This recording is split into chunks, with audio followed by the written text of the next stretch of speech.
할렐루야, 반갑습니다. 오늘 화요일 성경 공부 하도록 하겠습니다. 이제 우리가 구약 과정을 또 끝내고 이제 신약 쪽으로 왔어요. 오늘 마음 훈련 제 12장 할 차례죠. 오늘 제목은 기쁨을 위한 탄생, 제 12장 기쁨을 위한 탄생입니다. 양틈에 자던 베들레헴 목자들에게까지 영광의 기쁨을 알리시면서 이 땅에 오신 하나님의 아들, 이런 작은 소주제로 같이 말씀을 나누게 됩니다. 우리가 예수님에 대해서 깊이 알아야 되죠. 주님은 누구신가? 여러 표현으로 우리 주님을 나타낼 수 있을 텐데요. 하나님께서는 우리를 사랑하십니다. 세상을 이처럼 사랑하사 독생자를 주셨으니, 그러므로 우리가 하나님이 우리를 사랑하시는구나, 이것을 잊어버리면 안 되겠죠.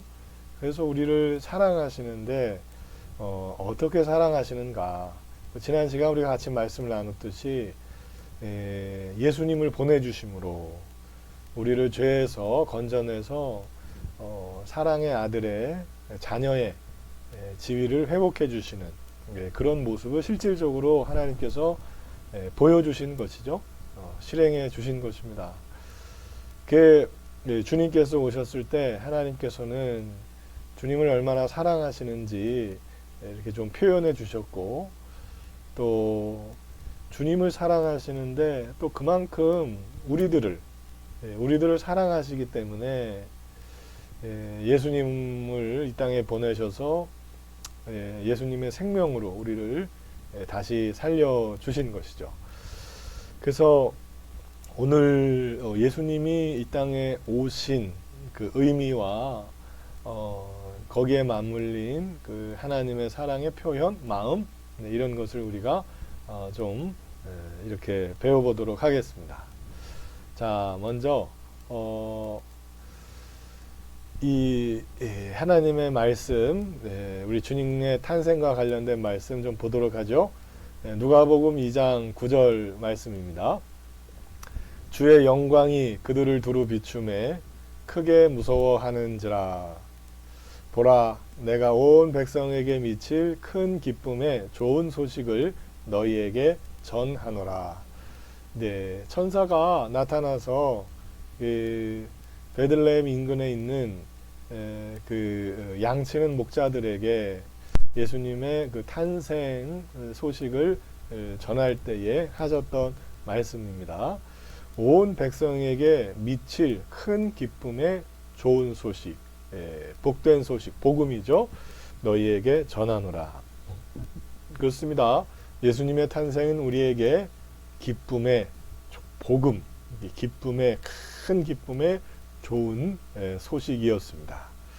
자, 마태복음 3장 17절에서는 이렇게 기록되어 있죠. 하늘로부터 소리가 있어 말씀하시되 이는 내 사랑하는 아들이요 내 기뻐하는 자라. 세례 요한에게 세례를 받으신 뒤에 하늘로부터 선포된 하나님의 말씀이었습니다. 내 사랑하는 아들이요 내 기뻐하는 자라. 하나님께서 우리 예수님을 얼마나 사랑하시는 아들이에요. 또 기뻐하시는지 선포해 주신 것이죠. 주님의 탄생은 하나님께는 영광을, 하늘에는 영광, 또 땅에 있는 사람들에게는 평화, 샬롬을 주시는 그런 아주 은혜로운 사건이었습니다. 우주적인 사건이라고 해야 되겠죠. 왜냐하면 우리를 참 원죄로부터, 그 죄의 세력으로부터 건져내 주시는 사건의 시작이기 때문이죠. 또 창세기에서 여자의 후손, 뱀의 머리를 상하게 하시겠다는 여자의 후손의 성취이고, 아브라함에게 약속하셨던 일들의 성취이죠. 이삭, 야곱도 같은 언약을 받았습니다. 모세가 얘기했던 나와 같은 선지자, 정말 실질적인 분이신 것이고, 또 다윗에게 약속하셨던 다윗의 후손, 왕으로 오실 우리를 다스리실 목자, 영원한 왕, 바로 그분이 오시는, 이 땅에 오시는 사건이었습니다. 육신을 입고 오시는 사건이었죠. 너무나 큰 사건이었습니다. 이 일은 하나님께는 영광을 돌리시는 일이고, 우리에게는 평화의 시작, 샬롬의 평안의 시작의 사건이었습니다. 주님께서는 유대 땅 베들레헴에서 태어나셨습니다. 주님께서 베들레헴에서 태어나신 이유는 하나님의 말씀을 성취하시는 거죠. 미가서 5장 2절 말씀에 보면 이렇게 돼 있어요. 베들레헴 에브라다야, 너는 유다 족속 중에 작을지라도 이스라엘을 다스릴 자가 내게서 내게로 나올 것이라. 그의 근본은 상고에 태초에 영원에 있느니라. 이 말씀은 예수님 오시기 전 800년 전에 아마 그쯤으로 보이죠. 활동했던 선지자 미가를 통해서 예언하신 말씀이에요. 그래서 예수님, 이 땅에 오실, 우리를 구원하실 메시아는 베들레헴에서 태어나시겠구나, 이제 예언되어 있었고, 그 말씀대로 주님께서는 요셉과 어머니, 육신의 어머니 마리아, 또 아버지 요셉과의 사이에서 베들레헴에서 탄생하시게 되는 것입니다. 근데 주님께서 베들레헴에서 탄생하실 때 보니까 참 하나님께서 모든 것의 주권자이시고 그 일을 이루시는 분이시구나 라는 것을 알 수가 있어요. 왜냐하면 왜 베들레헴까지 오게 되는가? 로마의 초대 황제 가이사 아구스토가 이제 그 초대 황제가 돼서요. 정책을 펼치는데 그 중에 한 정책이 뭐였냐면 로마가 다스리고 있는 그 제국 안에 살고 있는 모든 사람들은 자기의 고향으로 가서 호적을 해라, 이렇게 하게 됩니다. 그러니까 이제 뭐랄까요? 지금으로 얘기하면 우리도 호적이 있었죠.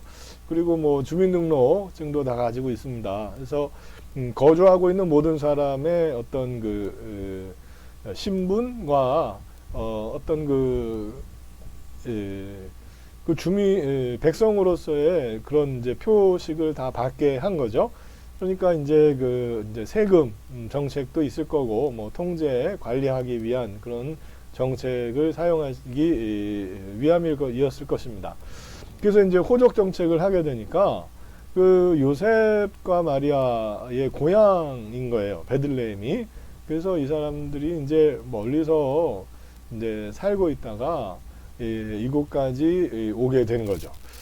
그게 아마 이제 갈릴리 지역에서 살다가 이곳으로 아마 왔을 거란 말이에요. 그런데 예수님께서 탄생하실 때 보니까 이제 이 가이사의 호적 정책 때문에 베들레헴에서 살고 있다가 떠난 사람들이 많이 있을 거 아닙니까? 그런데 이제 그 사람들이 물론 이제 그 안에 살고 있었던 사람들도 있었지만 베들레헴 출신들은 다 베들레헴으로 와야 되는 거예요. 그동안에 나갔던 사람들이. 그러니까 이제 많은 사람들이 모여들게 되지 않았겠습니까? 그래갖고 이 사람들이 많이 오니까 이제 숙박을 해야 되잖아요. 그러니까 이제 숙박할 곳이 부족해지는 거예요. 사람이 많아지면 또 이제 머물러야 되는데, 그래갖고 어떡합니까? 이제 여관을 찾지 못하신 거죠. 그래서 이제 이미 좋은 여관들은 다 차버렸을 거고, 아주 불편하고 이제 거의 찾지 않는 곳, 그런 곳이 이제 찾아져요. 그것이 바로 마구간이었죠. 근데 이제 요 마구간이라는 말은 이제 보통 그 당시에 이제 구조가 그렇게 되어 있대요. 이렇게 그 이제 2층 구조 정도로 돼 있어서 위쪽에는 이제 그 말을 타고 다니는 사람이 이제 잠깐 눈을 붙일 수 있는 그런 뭐 거처 방 같은 게 이제 조그만한 게 있고, 아래는 말을 이렇게 묶어놓고 말 밥도 줘야죠. 물이나 밥을 주면은 이제 그런 곳인 거예요. 그래서 그 마구간이라고 할 수 있는 그런 이제 곳에서 태어나시게 되는 것이죠. 그 이 호족을 위해 몰려든 많은 고향 사람들, 거처가 구하기 어려운 상황. 그래서 숙소를 구하지 못하고 정말 누추한 마구간 같은 곳, 그런 곳에서 출산을 하시게 되죠. 이제 출산하시고요. 그 우리 예수님께서 어디에 놓이시게 되는가? 말구유에. 그러니까 말 밥통입니다. 밥통. 그래서 말들이나 소나 양이죠. 그 이제 밥을 주는 그런 이제 밥통 같은 것을 구유라고 하는데, 태어나셔서 거기에 놓이시게 되는 겁니다. 이렇게 보면 주님께서 제자들에게 하셨던 말씀 기억나시죠? 나는 하늘에서 온 생명의 떡이다. 그 말씀을 하시는 거예요. 그래서 그 마구간, 그 말구유에 처음에 이 땅에 오셔서 놓여지시게 되는 거죠. 그 생명의 떡이라는 말씀이 참 탄생에서부터 나타나죠. 그리고 이곳에 오신 이 땅에 오셨을 때 태어나시기 위해 고르신 곳이 어딘가 마구간이었습니다. 참 어렵고 가난하고 힘든 사람들이 거하는 곳, 그곳에 찾아오셨다라는 것이 우리가 알 수 있는 것입니다. 가난하고 눌리고 상하고 포로되고 잡혀있는 자들을 위하여 오신 우리 예수님, 그 탄생부터 주님의 그 마음, 하나님의 마음을 우리가 깨달을 수 있는 것입니다. 참 감사하죠. 또 예수님께서 태어나셨을 때 누구에게 그 축하를 받으셨는가? 보면요, 목자들이었어요. 그 목자들은 그 당시에 참 힘든 직종 중에 하나였습니다. 양들을 몰고 양들을 쳐야죠. 이제 양들에게 이제 밥을 줘야 되는데, 양들이 풀을 다 뜯으면 어디로 갑니까? 또 풀이 나는 곳으로 이동을 해야 돼요. 근데 그 풀들이 우깁대는 게 많아요. 들판에 그런 풀들이 많은데, 이제 건기가 되면, 비가 오지 않으면 그 풀들을 찾아서 많이 헤매야 됩니다. 요셉이 형들에게 팔릴 때도, 형들이 이제 양을 치러 갔을 때에 이제 형들을 이제 찾아간 그런 이제 부분이 나오죠. 많이 이동을 해요. 기록에 보면 짧게는 한 2, 3주, 길게는 몇 달씩, 몇 달이든 한두 달 될까요? 이동을 하는 거예요. 그 풀이 있는 곳을 찾아서. 그래서 이동을 해서 거기서 이제 풀을 뜯기고, 그 다음에 이제 바로 집으로 갈 수 없어요. 멀리 나왔기 때문에 굴 같은 곳, 그런 곳에 이제 큰 밤 이슬을 피할 수 있는 곳에 양들을 집어넣고, 그 입구 같은 데서, 양의 문이죠. 거기서 이제 지키고, 그런 데서 이제 잠을 자는 거예요. 편하게 자지도 못하고. 하여튼 어려운 일들이었습니다. 아주 험한 직종 중에 하나였고, 이 사람들은 영광과는 거리가 먼 아주 그 하층민 중에 하나인 그런 이제 삶을 살 수밖에 없죠. 그런데 예수님이 탄생하셨을 때 천사가 예수님의 탄생을 선포하시고 알려주신, 그리고 이제 경배하기 위해 찾으신 사람들이 누구였는가? 이 목자들이었다라는 것입니다. 참 감사하죠. 성공하고 많은 돈을 가지고 있고 높은 지위에 있는 사람들, 그들이 나쁘다는 것이 아니라, 하나님의 그 마음이, 시선이 어디에 많이 머무르시는가? 가난하고 힘들고 어렵고 마음이 상한 자들, 가난한 자들, 누구를 의지해야 되는, 하나님을 찾을 수밖에 없는 자들, 그들에게 하나님께서 참 그 마음이 시선이 와 계신 것 같아요. 영적으로 얘기하면 마귀에게 눌려 고통받고 포로된 자들을 찾으시는 그런 하나님의 마음을 우리가 알 수 있지 않습니까? 바로 저와 우리 여러분들이 우리 하나님의 사랑이 필요하고 마음, 이 자비와 긍휼이 필요한 자들인 줄 믿습니다. 그렇게 가난한 목자들에게 정말 이 땅에 오신 우리 예수 그리스도의 탄생에 참 그 영광의 자리에 초대해 주시는 그런 은혜가 있었고요. 그 다음에 이제 어느 정도의 시간이 좀 지나죠. 그 다음에 저 멀리서 동방 박사들, 뭐 대체적으로는 뭐 이제 바벨론 정도로 이제 보죠. 왜냐하면 바벨론에 그 남쪽 유다 그러니까 포로로 잡혀서 거기서 이제 포로 생활을 하지 않았습니까? 그리고 이제 고레스 왕 때 고레스 왕 때 그들을 탈출시키셔서 이제 귀환하죠. 1차, 2차, 3차에 걸쳐서. 그러나 여전히 뭐 다니엘도 그랬고 남아 있었던 사람들이 있었어요. 그곳에서 있었던 사람들이지 않을까 이제 생각이 듭니다. 그래서 그곳에서 찾아갑니다. 탄생하셨어요. 누가? 메시아가. 우리 예수 그리스도께서 탄생하셨기 때문에 주님께 경배를 드리고자 이 놀라운 이 땅에 오신 우리 하나님의 아들을 경배하고자 그곳에서부터 이제 찾아오죠. 찾아와서 경배하고 또 유향, 몰약, 황금을 드림으로써 또 참 요셉과 마리아가 어려운 생활을 하지 않았습니까? 많은 이제 도움이 되고 또 그들로 인해서 물론 이제 목자들도 그렇지만 또 이렇게 찾아온 사람들, 경배하는 사람들로 인해 요셉과 마리아가 더 그 받았던 예언들을 더 기억하게 되고 예수님을 참 귀하게 섬기면서 이렇게 자라게 하실 수 있도록 그런 역할을 할 수 있게 되는 것이겠죠. 그렇습니다. 목자들에게 주의 영광이 비치게 됩니다.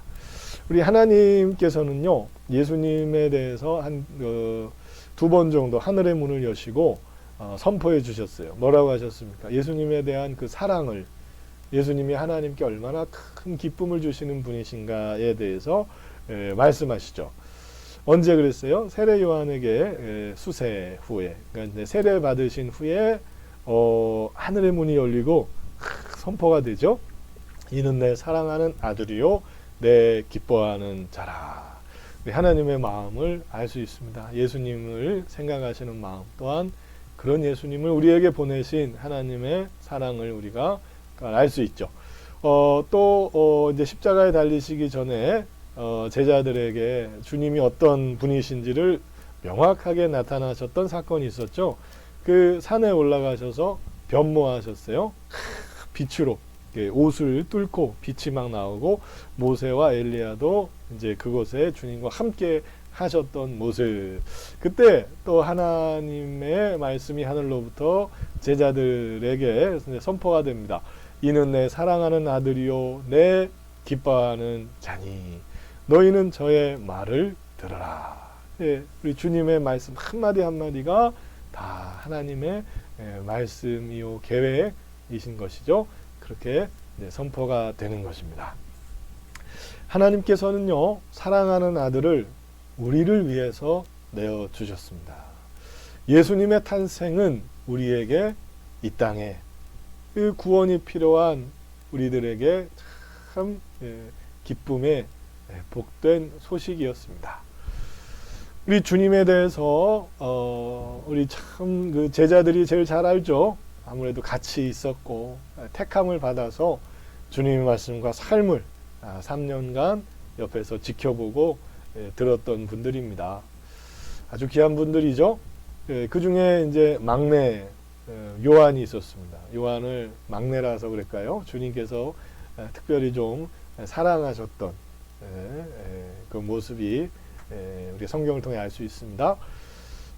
사랑받았던 제자 요한이 이제 말년에 그 성경을 기록합니다. 우리 성령님의 감동을 통해서 깨닫게 되는데 뭘 깨닫습니까? 하나님은 사랑이시다.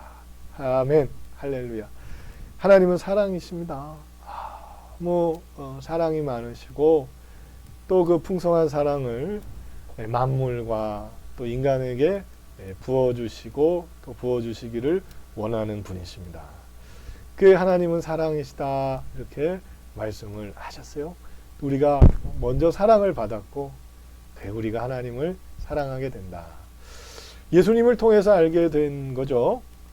예수님을 통해서 하나님이 우리를 얼마나 사랑하셨고 또 앞으로도 사랑하실 것인지, 그게 우리는 사랑받는 자녀가 돼야 되지 않습니까? 그것을 깨닫는 자가 돼야 되고, 우리 집에서도 자녀들이요 그렇잖아요. 부모님의 핀잔과 너 왜 태어나갖고 나를 괴롭히냐 이런 꾸중, 막 혼나면서 자란 아이들은 삐뚤어진단 말이에요.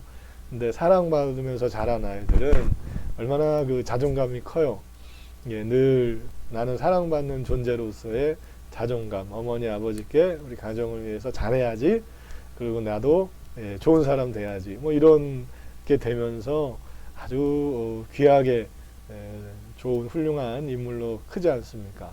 우리가 하나님의 사랑받는 자녀라는 것을 깨닫지 못하면 우리 세상에 종들이 될 수밖에 없을 겁니다. 그런데 우리가 알죠. 예수 그리스도를 통해서도 또 말씀을 통해서도 성령님을 통해서도 우리가 사랑받는 자들이라는 것 우리가 알게 됩니다. 하나님은 우리를 사랑하셨어요. 그리고 우리는 사랑을 받았고 우리는 하나님을 사랑하고 또 하나님을 사랑하는, 예수님께서요 나를 사랑하는 자는 내 계명을 지키느니라. 그래서 우리가 하나님을, 예수님을 사랑하기 때문에 그 말씀을 지킴으로써 우리가 그 사랑을, 그 영광을 드리는 것이죠. 로마서 13장 10절 말씀, 사랑은 이웃에게 악을 행하지 아니하나니 그러므로 사랑은 율법의 완성이니라. 율법의 완성이라고 그랬습니다. 사랑이, 하나님의 마음이 사랑이고요.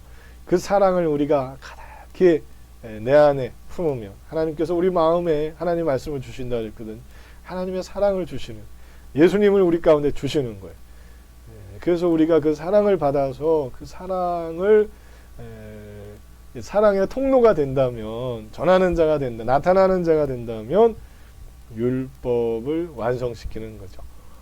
성령님께서 우리 가운데에 이 율법이 완성되도록 도와주시는 것이죠. 예수님께서 하셨던 말씀, 하나님을 알면 알수록 하나님은 사랑이심을 우리가 깨닫게 돼요. 주님께서 하셨던 말씀, 너희가 서로 사랑하면 이로써 모든 사람이 너희가 내 제자인 줄 알리라. 그렇습니다. 우리가 죄와 마귀에게 붙잡혀서 막 싸우고 욕하고 죽이려고 그러고 미워하고 그런 삶은 이제 사망으로 가는 삶이잖아요. 예수님 때문에 이제 우리가 사랑을 받고 용서함을 받아서 1만 달란트 탕감받은 자가 작은 빚을 탕감해주는, 용서해주는 그런 삶을 우리가 살기를 바라시지 않습니까? 우리가 그렇게 살아간다면, 살아간다면 모든 사람이, 열국이 우리가 예수 그리스도의 제자인 것을, 하나님의 백성인 것을 알게 된다라는 말씀이에요. 그게 우리가 늘 그래야 되죠. 뭘 기도해야 됩니까? 우리 안에 있는 악한 본성, 타락한 부패한 성질들, 여기에 붙잡히지 않도록 우리가 기도해야 되고, 마귀에게 틈을 두지 않도록 우리가 기도해야 되는 것이고, 또 우리에게 이미 잘못되어 있는 병이라든지 고통받는 상황들 치료와 회복을 위해 우리가 기도해야죠. 하나님의 아름다운 덕을, 주님의 아름다운 덕을 나타내는 자가 되시기를 예수님의 이름으로 축원합니다. 그리고 성령님께서 우리의 삶을 인도해 주시기를 기도해야죠. 사랑할 수 있도록 기도해야 되는 거예요. 그러니까 내 개인이, 우리 가정에서 하나님, 우리 남편과 아내를, 자녀들을, 부모님을 미워하지 않고 용서하고 사랑할 수 있도록 도와주십시오. 인도해 주십시오. 하나님의 자녀로서의 삶을 나타낼 수 있게 해 주십시오. 또 주님께서 말씀하신 것처럼 이 사랑이 어떻게 우리가 사랑을 나타낼 거예요? 예수님의 능력을 힘입어서 나타내야죠. 능력을 나타내야 됩니다. 예수님의 권세를 통하여 사랑을 나타내시기를 예수님의 이름으로 축원합니다. 예, 그 악한 것들을 분별하고 내 안에서 또는 우리 가운데 역사하는 것들, 우리 주변의 가족들에게 역사하는 것들이 떠나가기를 막 기도해 줘야 되는 거예요. 예수 이름으로 떠나갈지어다. 속지 않고 하나님 기쁨 영광 돌릴 수 있도록 주여 함께하여 주시옵소서. 저 악한 것들이 떠나가게 하여 주시옵소서. 기도하고 소망해야 되는 것이죠. 또 어떻게 우리가 사랑해야 됩니까? 사랑을 나타내는 거잖아요. 예, 참 헐벗고 있는 고통 가운데 있는 형제에게 오늘 밤 평안하시길 바랍니다. 그거 아니라고 그랬어요. 예, 먹을 것을 챙겨주고 잠을 잘 수 있게 해주고 그 근심을 들으며 함께 해결을 위하여 노력하는 삶, 그거를 원하시는 거거든요. 그러니까 우리가 교회가 영적인 능력을 받아서 정말 그 사랑을 나타낼 수 있는 그 자격과 어떤 그런 자세, 준비, 이것을 위해 우리가 기도해야 돼요. 영적인 승리를 위해 기도해야 되고 또 실질적인 구제와 봉사를 할 수 있도록, 목양이죠. 섬길 수 있도록 우리가 그런 일들을 해나가야 됩니다. 그걸 고민해야 돼요. 어떻게 이 시기에 이 땅에 있는 우리 하나님의 자녀들을 위하여 어떤 행동을 할 것인가, 무엇을 할 것인가, 우리가 하고 있죠. 돕고 있고 섬기고 있고 나누고 있습니다. 더 해야 됩니다. 성령님께서는 우리가 더하기를 바라실 거예요. 이것을 놓고 우리가 막 기도하고 제안이 들어오고 아이디어가 나오고 막 그랬으면 좋겠어요. 요즘에는 우리 코로나 때문에 출입이 어렵고 많이 눌려있고 힘드신 분들이 많단 말이에요. 먼저 기도하고 깨어나서 일을 살리셔야 됩니다. 격려해야 되고 기도하자고 그래야 되고 소망을 이제 끝날 날이 얼마 남지 않았다. 우리 힘을 내자. 살피시면서 우리 주님의 사랑을 나누는 참 제자임을 나타내시는 우리 귀한 반도중앙교회 교인 되시기를 예수 그리스도의 이름으로 축원합니다. 아멘.